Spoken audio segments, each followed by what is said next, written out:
susunod na programa ay rated PG. Patnubay at gabay ng magulang ay kailangan sa mga batang manonood. Ang susunod na programa ay rated PG. Patnubay at gabay ng magulang ay kailangan sa mga batang manonood. Ang susunod na programa ay rated PG. Patnubay at gabay ng magulang ay kailangan sa mga batang manonood. Ang susunod na programa ay rated PG. Patnubay at gabay ng magulang ay kailangan sa mga batang manonood.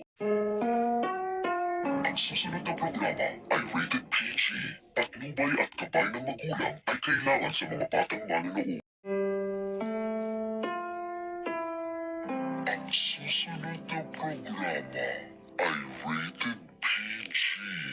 Patnubay at gabay ng magulang ay kailangan sa mga batang manonood.